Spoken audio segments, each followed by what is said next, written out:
Avui donem el tret de sortida al Contradans, que és el projecte guanyador del pressupost participatiu que vam iniciar al desembre, i bé, doncs esperem poder omplir el cap de setmana de dansaires i paradistes a tot el poble. De fet,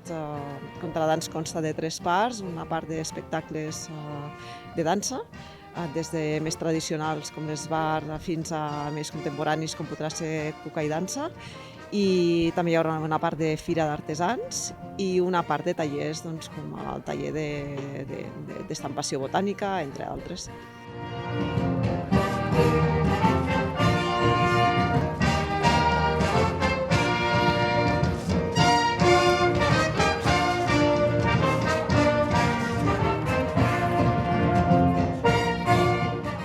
La veritat és que esperem la rebuda de molts visitants, evidentment nacionals i també